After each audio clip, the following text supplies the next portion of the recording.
Welcome to today's session, everyone. Uh, I'd like to introduce today's presenter, Dr. Prabhakar Shukla, Hub Scientist at Indian Institute of Technology, Delhi. And I am Aman Khandelwal. I'm also a researcher.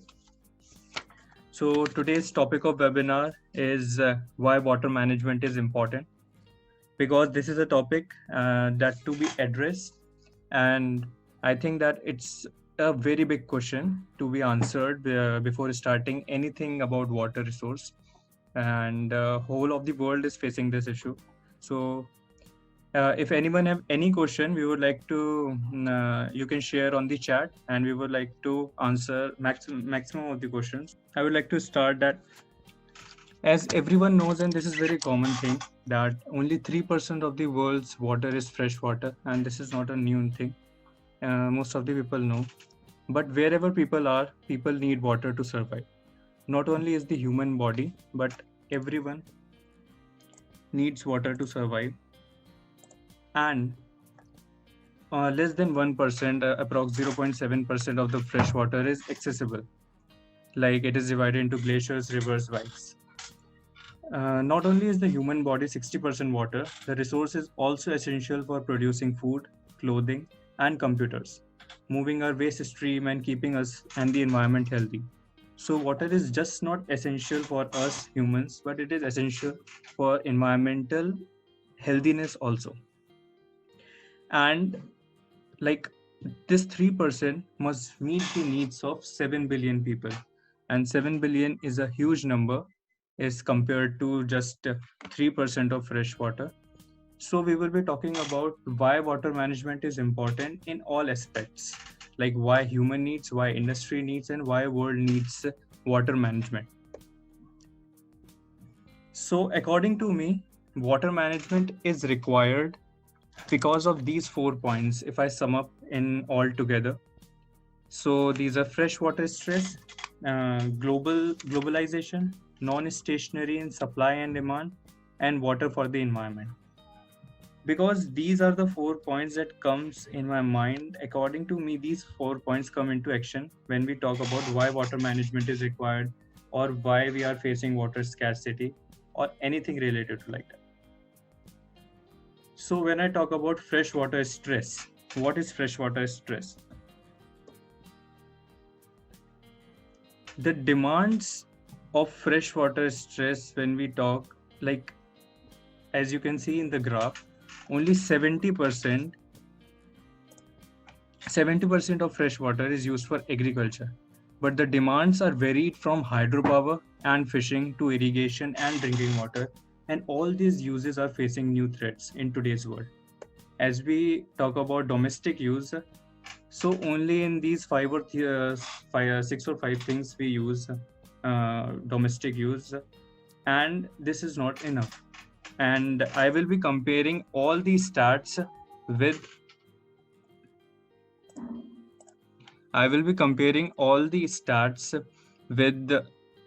South Asia, India, and the world, because India is the biggest population in terms when we talk about how the globalization has taken place, how everything took place. So India is the best example to compare with the world. Now, if I talk about globally, this demand varied from many things. Like as you can see this next map, when we see this data represent global freshwater use over the long run. Now, that climate change accelerated by human activities, greenhouse gas emissions, seriously affect water resources. These environmental challenges are compounded further by a number of societal concerns when we talk. So when we are talking about the world from 1901 to 2014, many changes took place, and especially in the last 30 years. Like when we talk 1960 to 1980, you can see there is a huge steep in the graph, because this is the time when the wars were taking place, when the globalization was happening, when the world was migrating. So this was the time when there was a steep of industries, of agriculture use, and of domestic use, because people were increasing. But when we talk about world, we see this data. But when we are thinking about world versus India, or world versus Asia, or world versus BRICS countries. So as you can see, this stat is divided into row, that is rest of the world, BRICS, that is comprises of 5 countries, that is Brazil, Russia, India, China, and South Africa. So you are seeing this data, that this data tells you that around 4 trillion meter cube of water is being used by world, and whereas as in that 2.5 trillion is just used by the 5 countries. So this tells you that how developing countries lack access to water has become critical over the last 30 years. And this is what freshwater stress is, because it is not just about world. When we talk about India, and when we are facing water crisis, or when we are facing water scarcity, the poor water management in India affects the world. So this is a very big thing, because when it is affecting just our country, when it is affecting just our people, we can control it.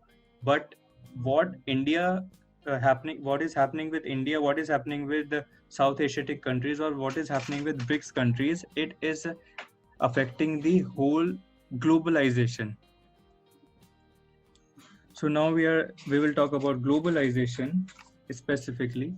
So today everyone is concerned about the potential water scarcity in the face of increasing, mainly population driven.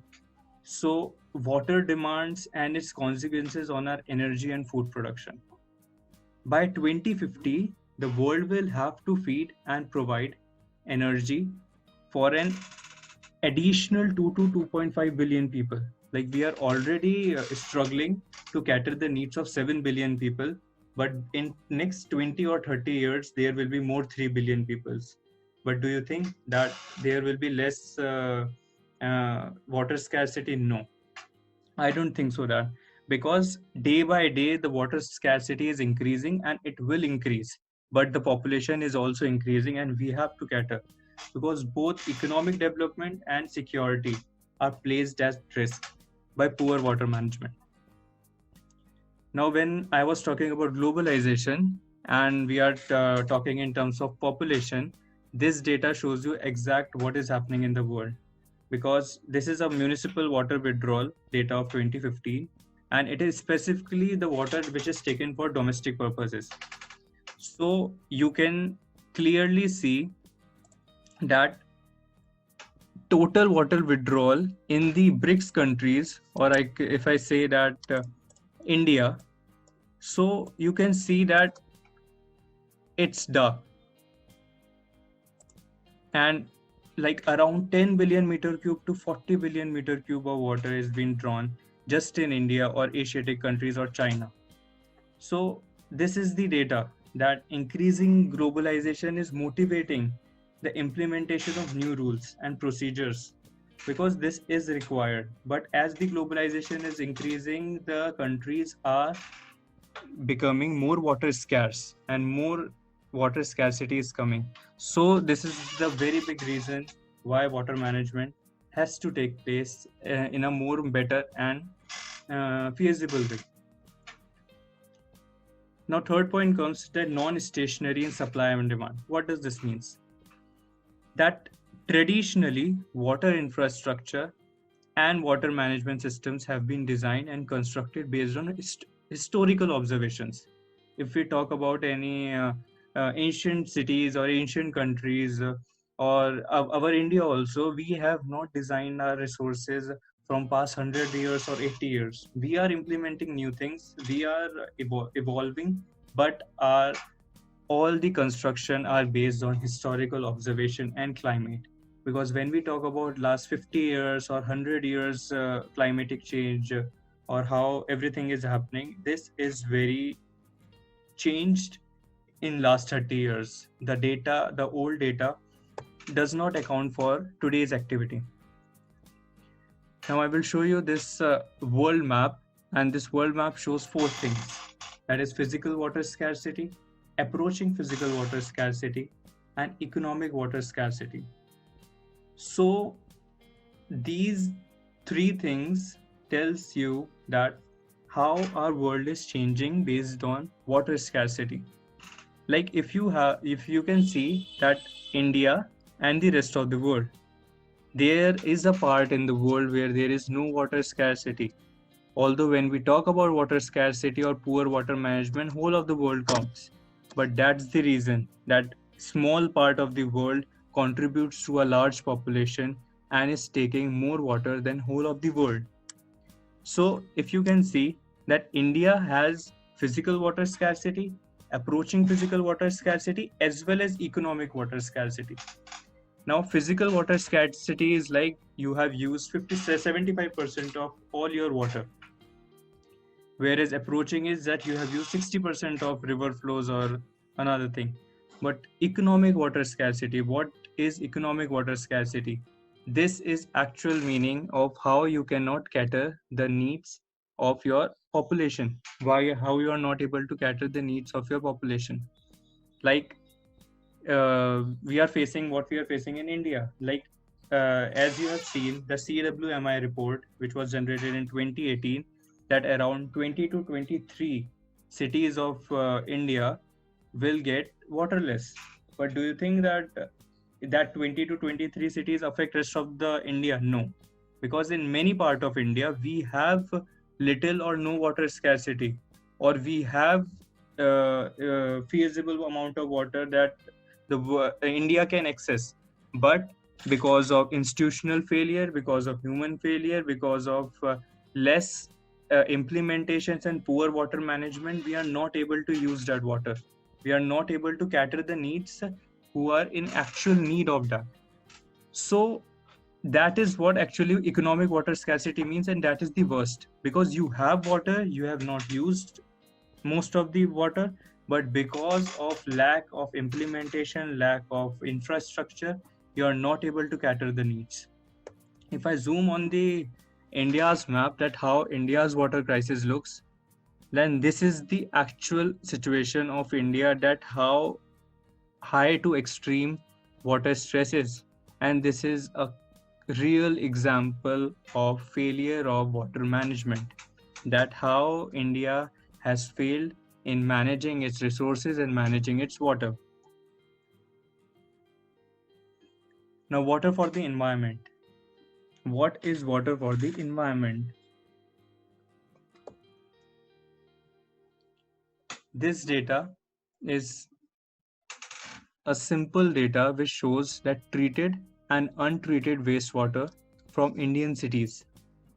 So when we talk about treated wastewater and untreated wastewater accounts from any field, from domestic homes or from industrial buildings or from anywhere, the untreated wastewater which goes into the surrounding. So as you can see the graph, that graph is increasing, untreated wastewater is increasing, but over the time, the treated wastewater remains the constant.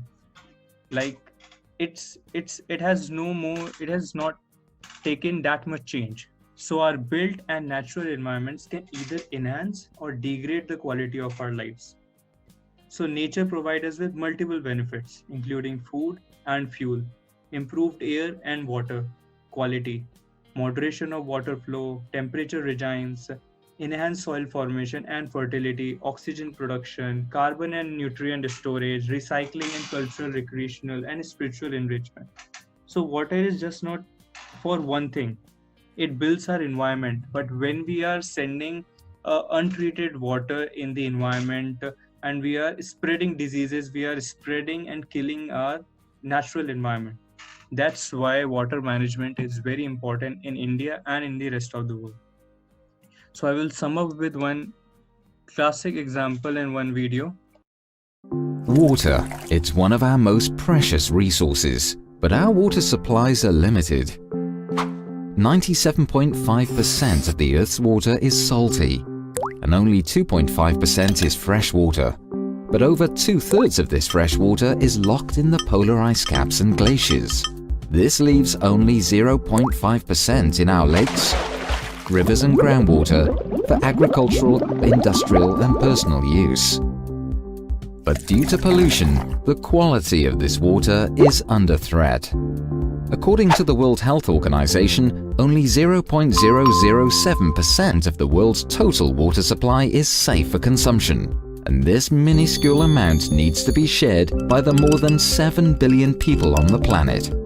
And this water is not distributed evenly throughout the world. 1.2 billion people live in areas of water scarcity in places such as southwestern United States, India, Spain, North Africa, Australia, and northern China.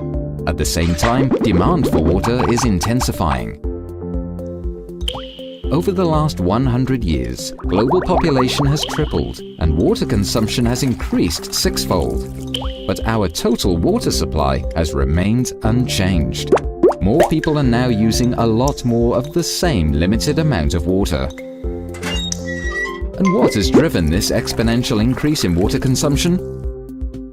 A growing middle class in the emerging markets has been one key contributor. As disposable incomes rise, eating habits change, and people tend to eat more meat. It takes 1,300 liters of water to produce 1 kilo of wheat, and 3,400 liters for 1 kilo of rice. But 15,500 liters of water are required to produce 1 kilo of beef.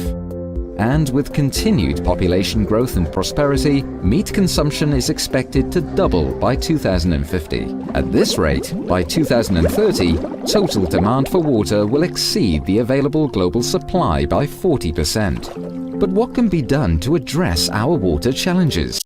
I will ask Dr. Prabhakar Shukla, sir, to address the audience and tell briefly about these challenges what we are facing.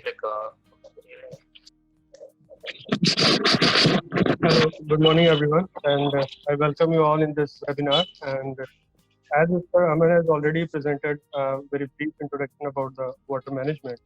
So today mainly I'll be talking about what water management is and how the issues have emerged and what are the major drivers of this environment and the water effect.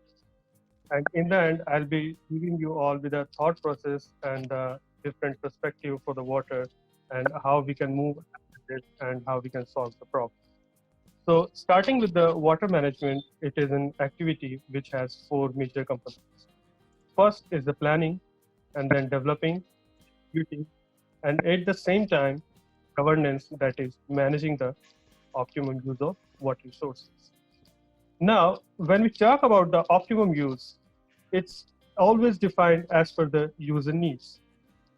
Ideally, when we talk about the planning, it should have all the regards, completing all the demands and the work, and to allocate the water in different sectors as and when they require.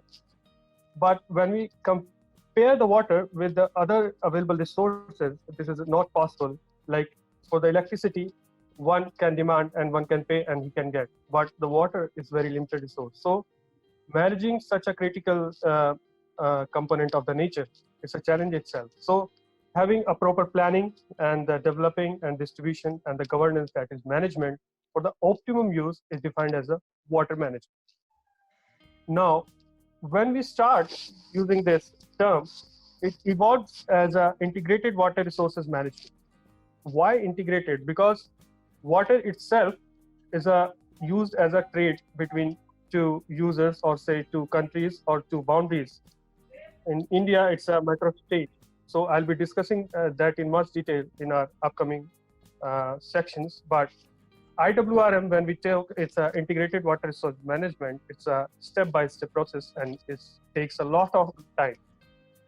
When we respond the changing social, economic, or the environmental needs, or the impacts, how we are changing the distribution of water in the environment, we have to gradually achieve a better and the sustainable water resources progressively, while building a more integrated institutional framework or improving the sustainability of the environment where we live.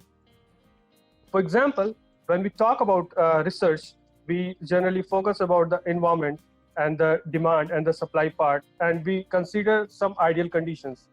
But we need to have a micro level, that is a community-based management for effective management of this very vital resource. At the same time, we need to maintain the equity. because when we talk about SDGs, there are Sustainable Development Goals, and the goal number 6, which concerns with water, there is a specific term which is called equity. Means everyone has equal right on the water, despite of being able to pay or willingness to pay or whatever it is. So now we'll see how this change has evolved from the past and how this will evolve in the future and what we are doing at the present to manage this.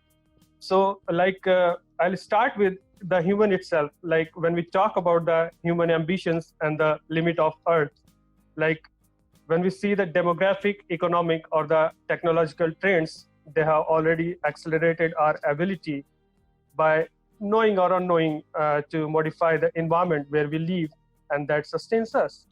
So directly or indirectly, we, the humans, have become the principal driver of the environmental change. And our actions are impacting the global environment, including one of the major driver of the water resources, that is climate. So this in turn changes in the climatic conditions I'm talking about, the amount of the total spatial and the temporal distribution of the rainfall. Means with respect to space and time, if the climatic condition is changing, total amount of the rainfall will also change, and hence it will alter the whole hydrological cycle in that particular area. Also, the runoff which is staying in the water bodies will be altered, and hence all the demand and supply scenarios will fluctuate with respect to it. So indirectly, we the humans, we are the one who are the driver of this negative change in the availability of the water with respect to this. Like my colleague, Mr. Aman has already mentioned that we have a very limited availability of water resources. So there is a report, and in fact, that's a survey by the Global Risk Perception Survey, which was conducted by the 900 very expert, well-known experts in the world. And it was organized by the World Economic Forum. I don't remember the year exactly, but it was maybe around 2018 or 19. And they said that the highest level of the social impact over the next 10 years will be from the water crisis.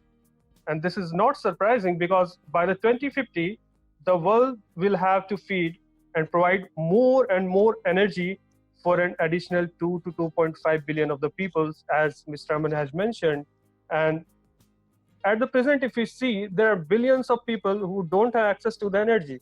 So in the upcoming days, this will be a challenge, and there is no surprise in that there will be social impact of the water resources for the next 10 years. So our passion and our over-ambitiousness towards this global resource is the one of the major components, I'll say, that has changed this. And the next factor which Mr. Aman has mentioned is the globalization. I think I'll be talking on very, like you might be very familiar with this water and trade of water, but there are two different things. Like increasing globalization is motivating the implementation of new rules and the procedures for international trade of goods and the services. At the same time, it reflects the increase of the influence of a multinational firm engaged directly in water use and the water transfer. For example, if you look at the Aquafina, Coke, or other companies which are producing the water, for limited trade, they can supply the water in the bottles, a small amount. So the globalization of the trade has widely ranging implication for the governments and as well as for the environment. The bulk water supply is not a common trade, except for the relatively limited quantities in the bottle, which we get in the market at the differential pricing, maybe 10 rupees per liter or maybe 20, depends on the how we are willing to pay. For example, in sports, you'll find around 2000 rupees per liter. It's not a big deal. So, but there is a limited quantity in the bottle. But as I have mentioned, in India, it's a matter of state. So it's a transboundary condition is there. And the water which is used to produce the goods that are traded across the borders are called as virtual water. I repeat that the water which is used to produce the goods that are traded across the borders is called as the virtual water. Now, this is a very tricky part, because if those who are from India, they can understand that if you look at the very complex example of Delhi, Delhi is getting water from Upper Ganga Canal and from Haryana as well, Punjab as well, and there is always an issue in this. So it's a virtual water trade. like we are much ambitious that we'll have so many industries, so many activities, we'll have water supply in each home, but we are not concerned where we'll bring water from. Next, and we talk about the globalization itself, there are two other stories for this.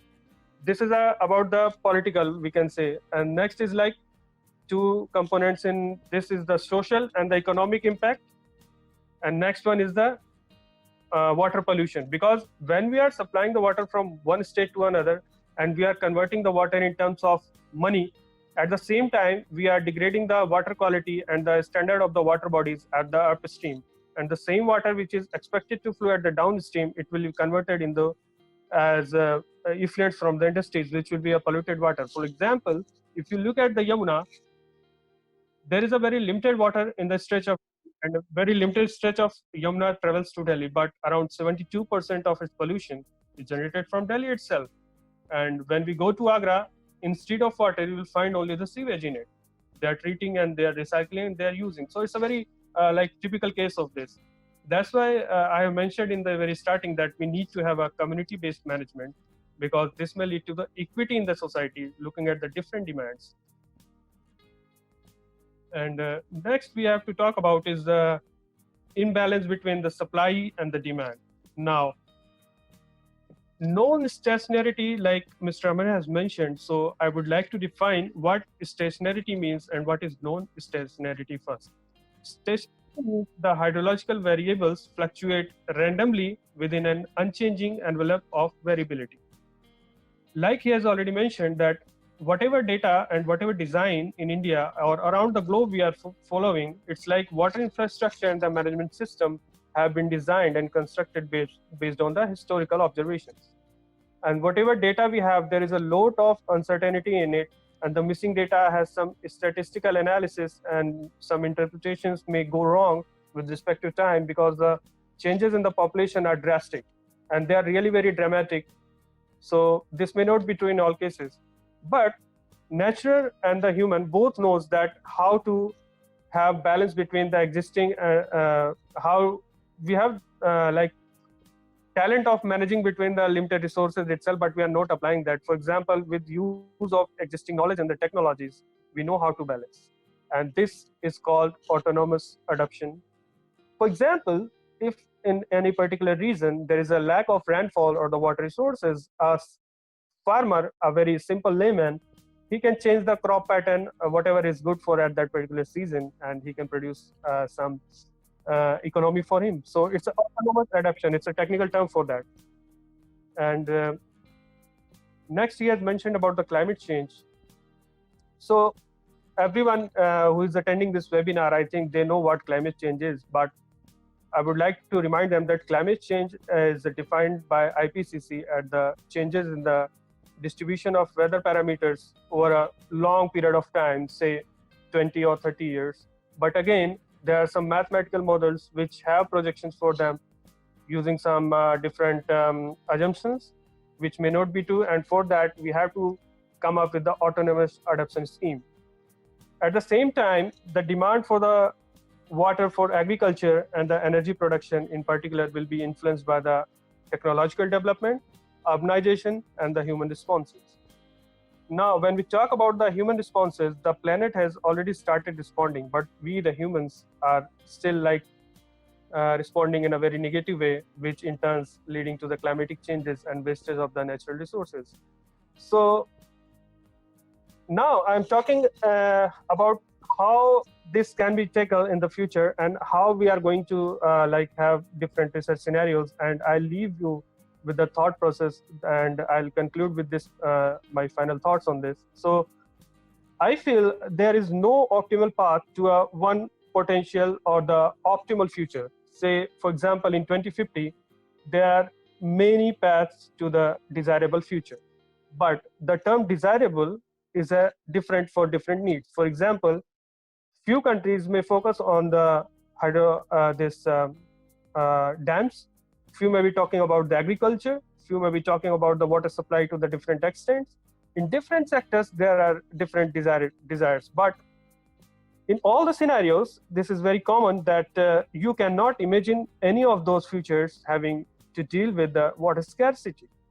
So this will particularly apply in emerging countries like China and India, especially by estimate of the World Economic Forum. By the end of 2050, the India and China together will represent about 1/3 of the world's population. So it's a matter of concern for the developing countries like this. And as of now, we have the knowledge, we have the technology, and we have the economic resources to manage our water resources as much as or more effectively and efficiently than we can do today. But the scientific research through which systematic study of the structure and the behavior of the physical and the natural world is continuously adding to our knowledge and the tools. But we have a habit of ignoring these things because we feel that as and when required, we can get the water, not from the surface, then we'll dig a well and we'll try to find out. But in several parts of the world, if you remember anyone, in the last year, if you've seen the condition of the South Africa, and recently in the India, maybe in this Tamil Nadu and all, you have seen there is a lot of water crisis. So you cannot blindly depend on the groundwater resources as well.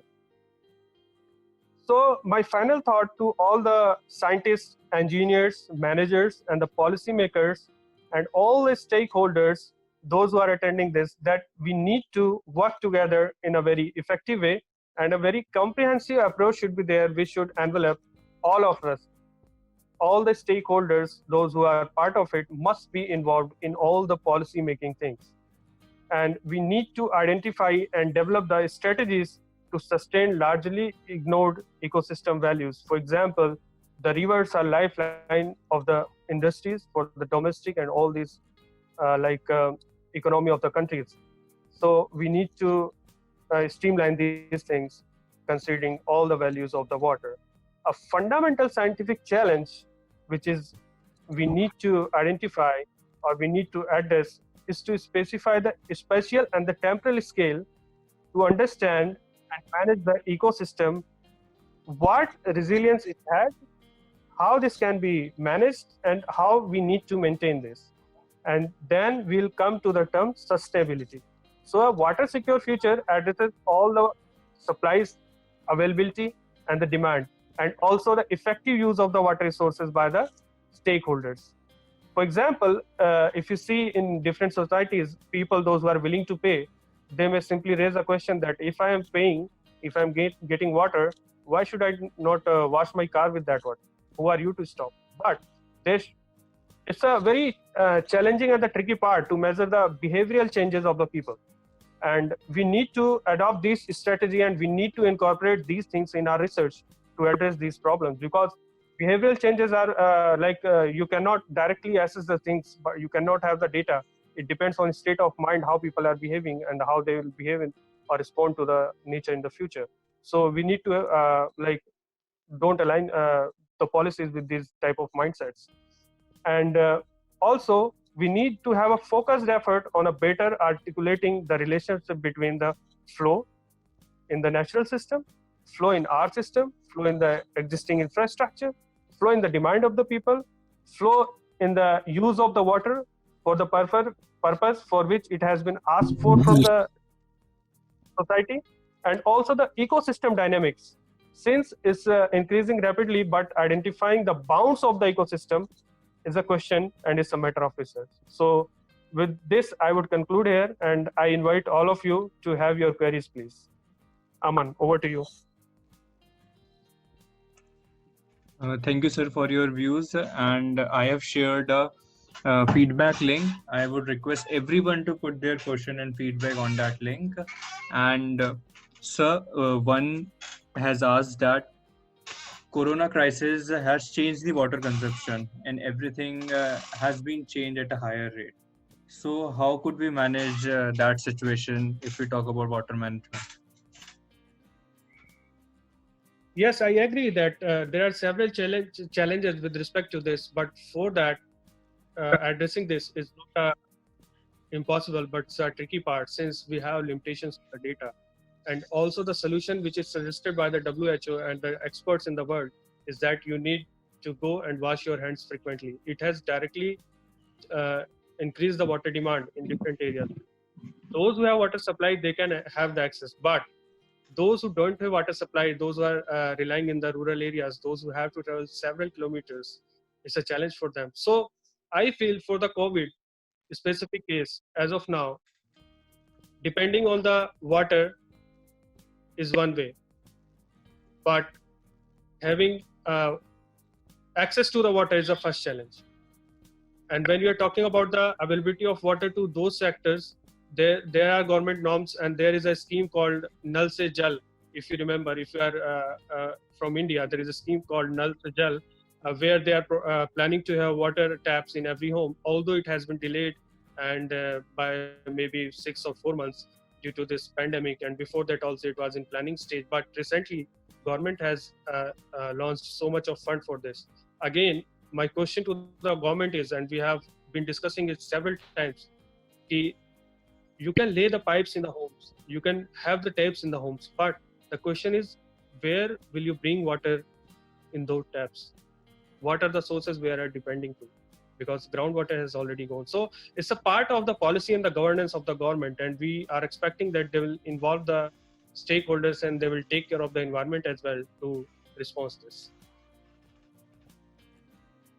So one more question is that as India has many excellent water management techniques also, but at the end, when we are already facing the water stress or water scarcity, then what is the solution now? If we think about water management perspective.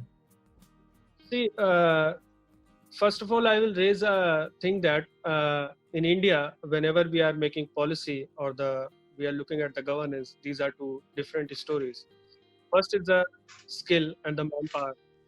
There is a gap between the skill and the manpower of the researchers and the policymakers. Sometimes they are not having same perspective what a researcher has. Second, whatever policy is being formed, sometimes stakeholders are not being involved. Even if they are involved, the third part comes to the governance, how effective the governance is. Now consider the research is good, the policy making is good, governance is good, implementation is good. The fourth thing comes to the public, how they're responding to it and what is the behavioral change. For example, if you look at this, there was a scheme for these toilets only. So many toilets were built. You can build a toilet, but you cannot force anyone to use that. In the same way, you can provide the water, but you cannot ask anyone to use how effectively they can use. For example, if there is a treated water supply in the house, there are so many people who are washing the cars. So behavioral changes are the first thing, and the involvement of the stakeholders is the second thing, and effective research including different sectors of expertise is the third thing. For example, you don't need to have a research which is limited to the papers only. There should be a transparent system to display your results so as a layman also can understand. For example, if you are displaying your research results through some app which is accessible and understandable by common people who is using the like the system, then you can raise their voice and they can come to some solution. Yeah. So one more question, that in what ways in rural areas, how the water management can improve, or how they can approach water management in rural India? Yeah. So if you see about the rural India, or in urban areas also where people are living, there is a major challenge that encroachment. There were so many ponds and so many things, but due to some different policies or the privilege in that area, they have like encroached and they have filled all the ponds and these. Although the government is reviving that. And second thing, I would talk about the policy of this um, irrigation system. For example, a few years back, if you see, there was a canal passing through different villages, which was serving as a lifeline to their farms. But as the time passed, looking at the economic analysis of the system, the government found that it is very costly to maintain the system, and there is so many debt on the farmers of the country that they are not able to pay the charges. So to overcome this, they shifted to the this giving subsidy on the electricity, and they have approached people for installing different pumps in their farms itself, so that they'll get the water around the clock. As and when required, they can plug and they can get the water. But implication of this has led to depletion of the groundwater in that particular region. So in urban areas also, it's very challenging, but there are schemes of the government which are going on. and they are reviving the like lake and ponds. But we need to be very much careful about the groundwater resources, especially in the rural areas, as they are still being uncontaminated due to industrial and all these effects. Thank you very much, sir. And thank you everyone for attending the webinar. And you have been... There is one more. Someone has sent me. Can you list some good ancient monuments which have excellent water management system? Yeah. For example, if you are in Delhi, you can visit Agrasen Ki Baoli, and in Rajasthan there are so many step wells. If you count, there are n number of it which have been rejuvenated, and now I will not say maximum of them, but many of them have been rejuvenated using some schemes and where it was possible. Also in Rajasthan, there is a village, I don't remember the name specifically, but I have talked to Mr. Rajendra Singh, who is the water person of this India, and they have developed a small patches of few meters by few meters, and they are storing the rainwater in that based on the concept of these bawlis.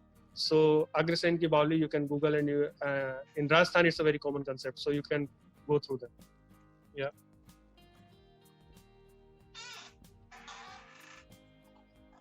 Yeah, I think we are done with questions. And yeah, so we will be having many webinars on water resource and management, and it's very good to see all the responses. And a recorded version of this webinar will be available, and we are starting with this journey, and around we will complete 200 topics on water resource management and policy making. So you can support us, and yes, thank you for attending this webinar and being a part of this webinar and supporting us. Thank you, everyone. Thank you very much, sir.